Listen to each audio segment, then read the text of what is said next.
Happy Wednesday words. It's Cindy Curtis again.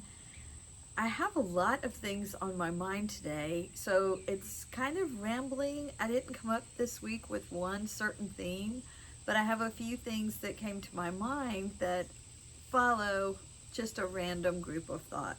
So I'd like to talk to you about what do you do when you get a new idea, something that you might want to try that you've never tried before.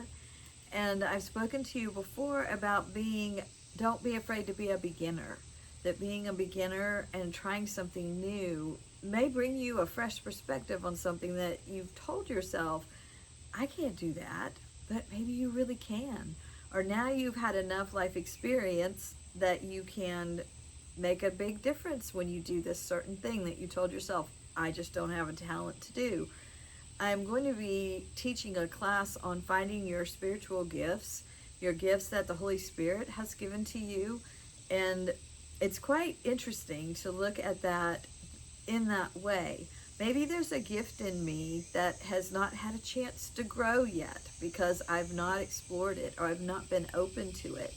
So I'm going to tell you to be open and think about, have I closed off a part of me that might be just waiting there for something new? Be firm when you open up and you think, okay, I'm going to try this. Tell yourself, I am going to try this, not I am going to do the best I can, or I am going to put, a little bit of effort in it. Just go ahead and be firm about it. Be flexible. Maybe you have to make a change that you didn't think you could make. Those are always the hardest ones, but try, even something small can make a big difference. And then be true. Be true about what you're doing. Face the reality of it. When we see, we need to see with both eyes. When we hear, we need to hear what's happening, but not be preparing what we are going to say back. And when we listen, we need to listen before we talk. And it's okay to even make a request of someone that I need time to think about this, or give yourself that. I'll get back to you in a day after I've had time to sleep on it.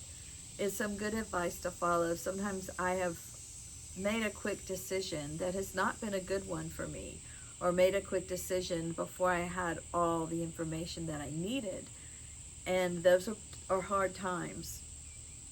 When we look at reality of what is happening, it can bring light on the situation too. Sometimes we don't want to see the reality and we don't want to deal with it.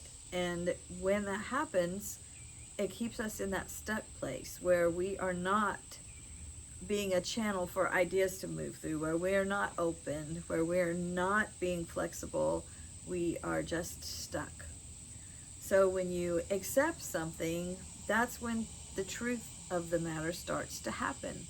When you go ahead and say, this has happened and I'm going to accept it, whether you have caused it or whether you are the one who is having to deal with what someone else caused, there has to be acceptance there.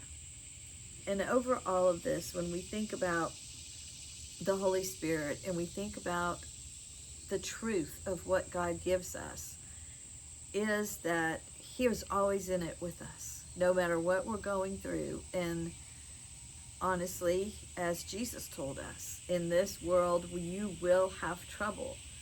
So the more time that I spend thinking, I just want this to be over with, I want to be in a trouble-free zone, it's not going to happen in this world. We are always going to be dealing with trouble.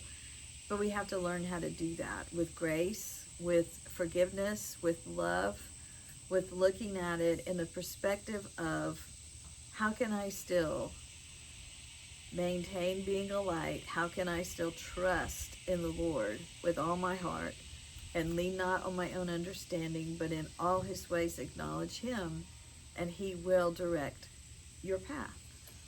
And those are the things that I'd like to leave you with today.